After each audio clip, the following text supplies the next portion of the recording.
All right, welcome back for another deep dive. Yes. Today, we're tackling something that's vital to, well, staying alive. How the food choices that we make affect those crucial pathways in our body. Yeah. Our arteries. Important ones. Yeah. We're talking specifically about preventing clogged arteries. Right.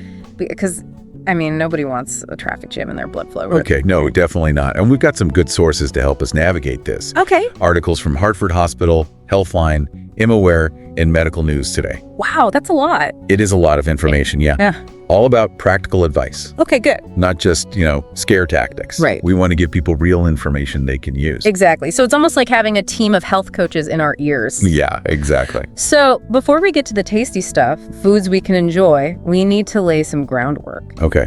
What exactly is atherosclerosis? Atherosclerosis. And why should we even care about this? Well, atherosclerosis is basically a buildup of plaque inside our arteries. Okay. So if you imagine your arteries as pipes, Okay. over time, gunk made up of fats and cholesterol and other stuff, it starts to stick to the walls. Ugh. Yeah, and makes the space inside narrower. Okay. So less space for the blood to flow through. So that can't be good. Not good at all. Restricted blood flow can lead to some major problems like heart attack, stroke. Oh, wow. And it's more common than you might think. The ImAware article points out that atherosclerosis is one of the leading causes of death in Western countries. It's even been linked to Alzheimer's disease. Oh, wow. That's a serious wake-up call. Yeah. So if we want to avoid those scary scenarios, it's all about keeping our cholesterol in check, right? Oh. Specifically that bad cholesterol LDL. Yeah, so that's what a lot of people think, but it's actually more complex than that. Okay. LDL cholesterol plays a role, for sure. But the ImAware article highlights insulin resistance as a key driver of this whole process. Insulin resistance. Yes. That sounds a little intimidating. Can you break that down for us? What is that? Sure. Think of it this way.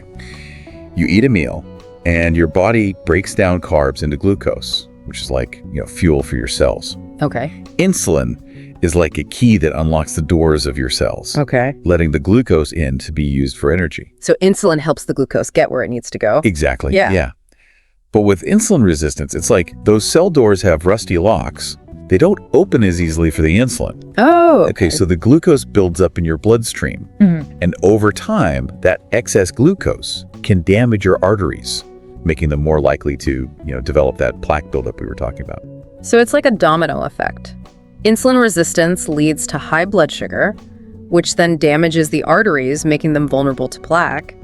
And I'm guessing our diet plays a big part in all of this. Absolutely. Yeah. Huge impact on our insulin sensitivity. Okay. When we overload our systems with sugar and refined carbs and processed foods, Yeah. it's like constantly bombarding those cell doors with the wrong key, making them even more resistant over time. That makes a lot of sense. So it's not just about keeping our LDL cholesterol low. Right. It's also about managing our blood sugar Yeah. to prevent that whole cascade of events that lead to clogged arteries. Exactly. And the good news is that we can use food as a powerful tool to keep things running smoothly. Oh, that's reassuring. I was starting to worry it was all doom and gloom. No, not at all.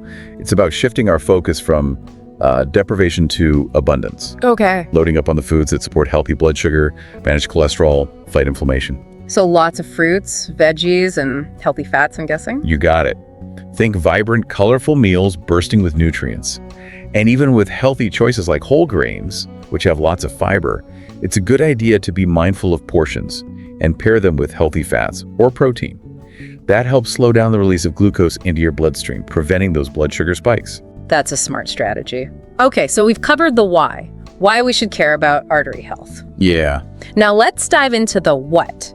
What are those specific foods that can help us keep things flowing freely? Okay. I'm ready to eat. Our sources are full of delicious examples, and they're not just your typical eat your broccoli advice. These are foods you can actually get excited about. Let's start with something sweet and colorful. Berries. Oh, berries. That sounds promising already. Yeah. I have a weakness for blueberries. Yeah, and your arteries will thank you for it. Those vibrant colors in berries aren't just for show. They signal a wealth of antioxidants, like flavonoids and polyphenols. Okay, antioxidants. Those are the good guys, right? The ones that fight damage in our cells. Exactly. Think of antioxidants as little warriors protecting your arteries from wear and tear, and berries are packed with them. Okay, berries are definitely going on my shopping list. What else should we be stocking up on? If you're a fan of seafood, you're in luck, because fatty fish are next on the list of artery-friendly superstars. Oh, nice. I do enjoy a good salmon now and then. Is that what we're talking about? Salmon is a great choice, but it's not alone. Sardines, mackerel, herring, they're all excellent sources of omega-3 fatty acids. Okay. I've heard omega-3s are good for the heart. How do they actually work?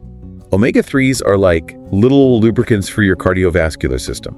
No. They help reduce inflammation, lower triglycerides, those are another type of fat found in your blood, and can even help lower blood pressure. So they're like a multitasking wonder for our hearts. Exactly. And the ImmoWare article cites studies showing that eating fatty fish just twice a week is linked to less atherosclerosis, Wow. especially in the carotid arteries. Those are the ones that supply blood to your brain. Wow. That's impressive. I'm definitely adding more fish to my menu. Good. What else is on the superstar list? Let's move on to something that's often relegated to side dish status. Okay. Beans and legumes. Hmm. They're nutritional powerhouses Yeah. that deserve a starring role in our diets. I love beans, but I've heard they can spike blood sugar. Is that true? Yeah, that's a common misconception. Okay. But ImmoWare sets the record straight. Okay. Beans and legumes do contain carbs, Yeah. but they're also packed with fiber, especially soluble fiber, Okay. which slows down digestion Mm-hmm. and helps prevent those drastic blood sugar spikes. So they're actually blood sugar friendly. That's great news. Absolutely. And that soluble fiber has another superpower. It binds to cholesterol in your digestive tract and helps flush it out of your body, lowering LDL cholesterol levels. Wow. Those little beans are doing a lot of heavy lifting. They are. And they're incredibly versatile. Yeah. You can add them to soups, stews, salads, make dips and spreads. Yum. The possibilities are endless. I'm getting hungry just thinking about it.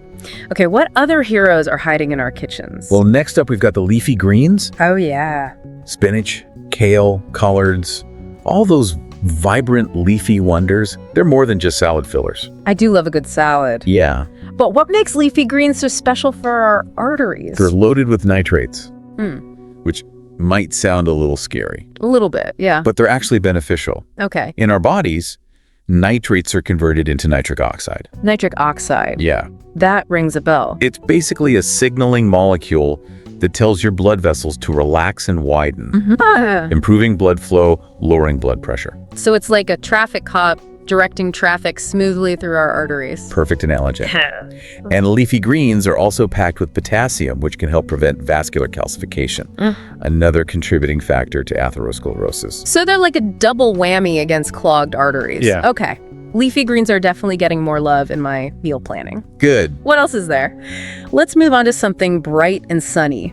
Citrus fruits. Okay, I like it. Oranges, grapefruits, lemons, limes. Yeah. They're all bursting with flavor and nutrients that love our arteries. You know, I start my day with a glass of orange juice. Vitamin C. Right.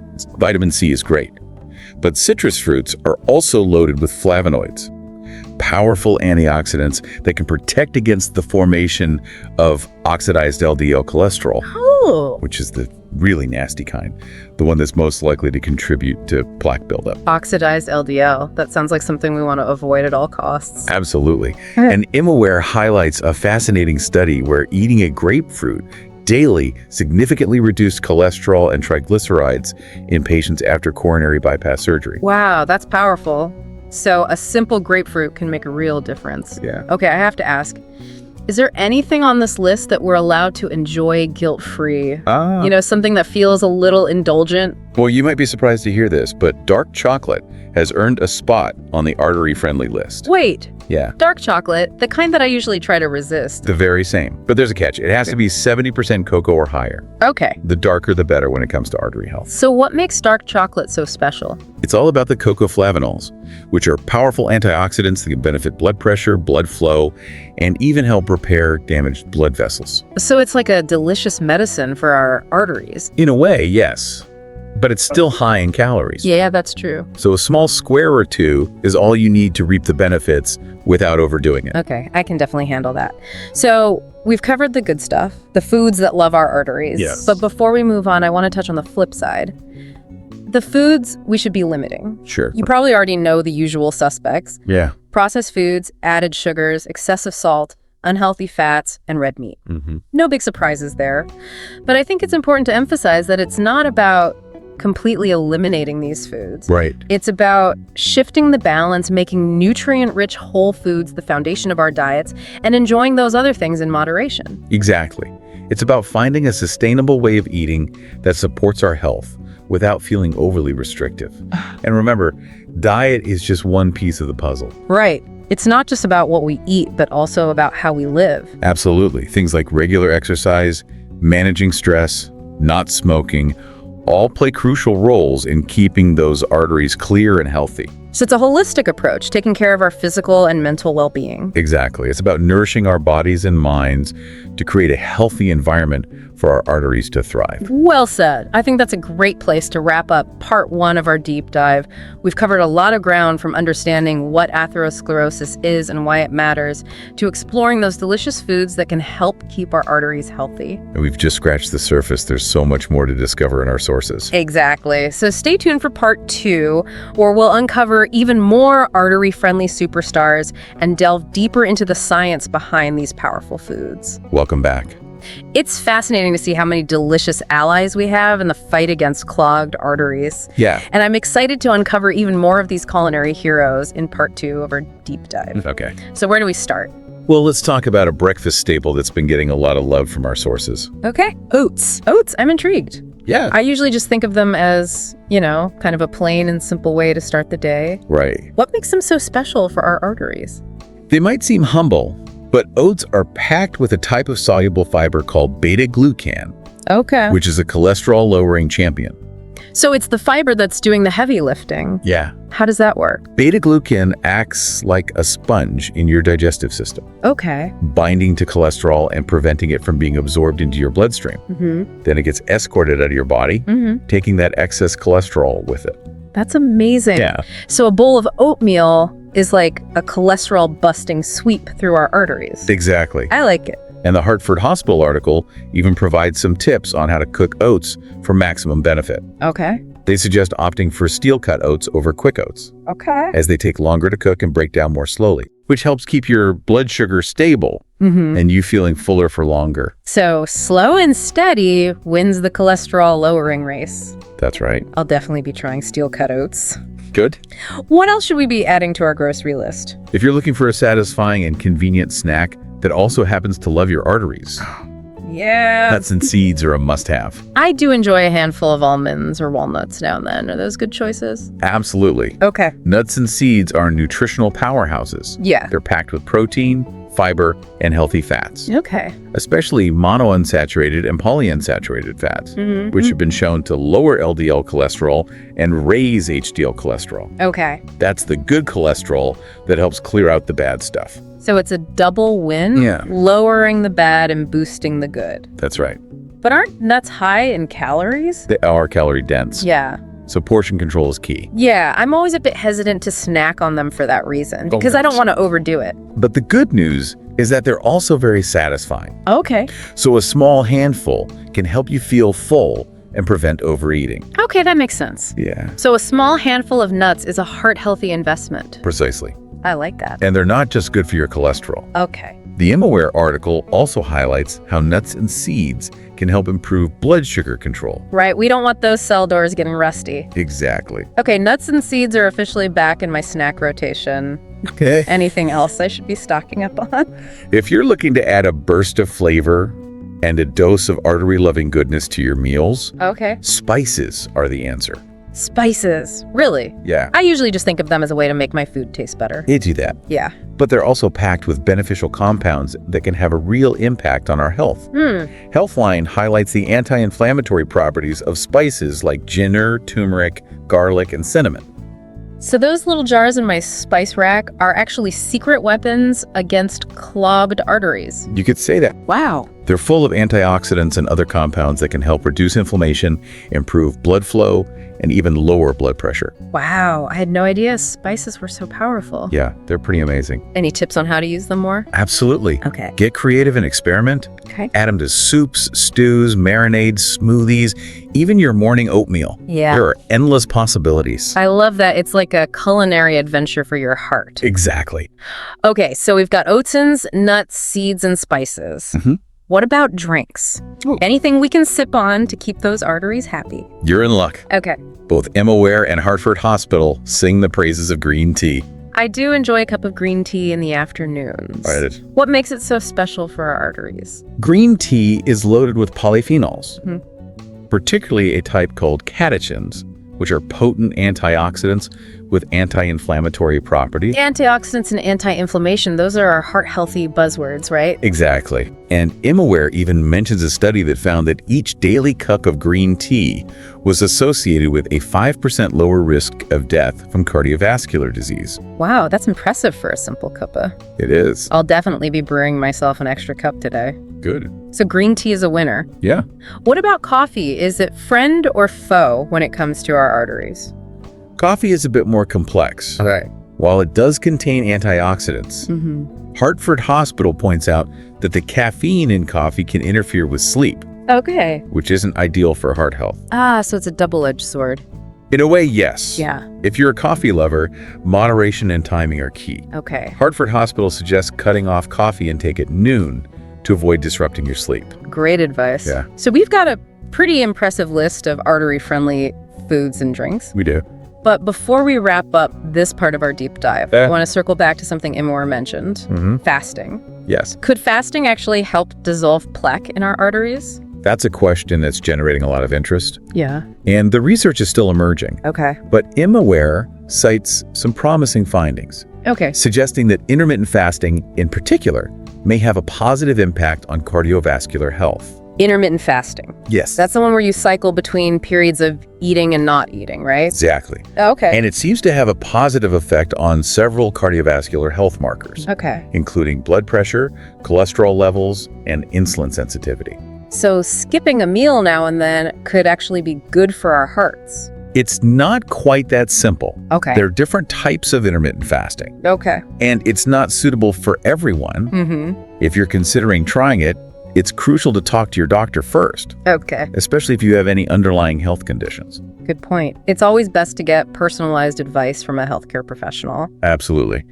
So it seems like fasting is a promising area of research, but more studies are needed to fully understand its effects on artery health. Yeah, I think that's a fair statement. Okay, but it's exciting to see new approaches emerging. It is. It shows that there are many different paths to a healthy heart. Yeah. And I love how all of our sources emphasize that it's not about finding one magic bullet solution, Right. but about adopting a holistic approach that nourishes our bodies and minds. Well said. Well, I think we've covered a lot of ground in part 2 of our deep dive. We have. We've uncovered even more artery-friendly superstars, from humble oats to indulgent dark chocolate, and explored some intriguing new areas of research like intermittent fasting. Absolutely. And we've only just scratched the surface. There's still so much more to discover in our sources. Yeah. So stay tuned for part 3, where we'll delve even deeper into the science behind these powerful foods and drinks, uncover practical tips for incorporating them into our daily lives, and leave you with some thought-provoking questions to ponder as you continue your journey towards a healthier heart. Welcome back to the final part of our deep dive into artery health. It's been an incredible journey exploring the power of food to impact our hearts. It really has. You know, and in this last part, Yeah. I think it's worth highlighting something all our sources agree on. Okay. Making sustainable changes to our diets can feel daunting. You can. At first, it's not about perfection, it's about progress, right? Right, yeah. So we've covered a lot of ground, from the science of atherosclerosis to the specific foods that can help us fight it.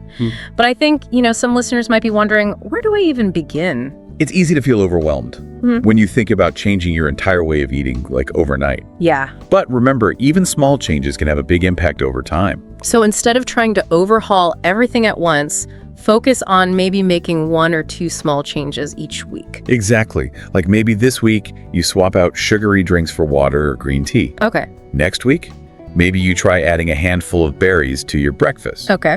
The week after that, you experiment with a new, heart-healthy recipe. So those are all manageable steps. Yeah, I think it's important to celebrate those small wins along the way, right? absolutely. Each positive change, no matter how small, is a step in the right direction. Every time you choose a heart-healthy option, you're sending a message to your body that you're prioritizing its well-being. That's a great way to put it. And that brings me to something that's kind of been on my mind throughout this deep dive. Okay. Our sources have focused a lot on the physical aspects of artery health, the foods we eat, the lifestyle choices that we make. Yeah. But I'm wondering, what about the mental and emotional side of things? Yeah, Does stress play a role in all of this? that's a great question. And you're right, stress is a huge factor. Go, when we're chronically stressed, our bodies release hormones like cortisol, which can have a really negative impact on our cardiovascular health. So stress can actually contribute to clogged arteries? It can. Wow. Chronic stress can raise blood pressure, increase inflammation, Right.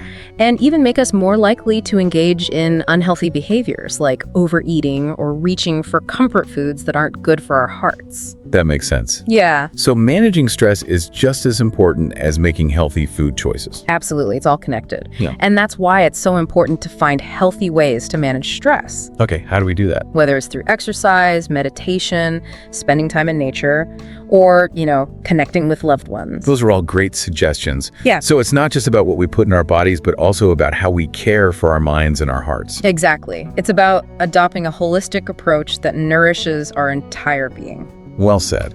So as we wrap up this deep dive, Right. I want to leave our listeners with a final thought-provoking question to ponder. All right. Imagine you could go back in time and give your younger self one piece of advice about heart health. What would it be? That's a powerful question. It really makes you reflect on the long-term impact of our choices. I think my advice would be to start early. Okay. Don't wait until you're experiencing health problems to prioritize your heart. Small changes made early in life can have a ripple effect on your health for years to come. That's such a valuable message. It's never too early or too late to start taking care of our hearts. And I think this deep dive has given us all the tools and inspiration we need to embark on that journey. I agree. Remember, knowledge is power. And now that you're armed with this information, you can make informed choices that support your heart health and overall well-being. Exactly. We've explored the science, uncovered the culinary heroes, and addressed the mental and emotional aspects of artery health. It's been an incredible journey. It has. And remember, this is just the beginning. We encourage you to continue exploring these sources, delve deeper into the topics that resonated with you, and most importantly, take action. Every small step you take towards a healthier heart is a victory worth celebrating. Beautifully said. So until next time, keep diving deep, keep learning, and keep those arteries happy. And remember, your heart will thank you for it.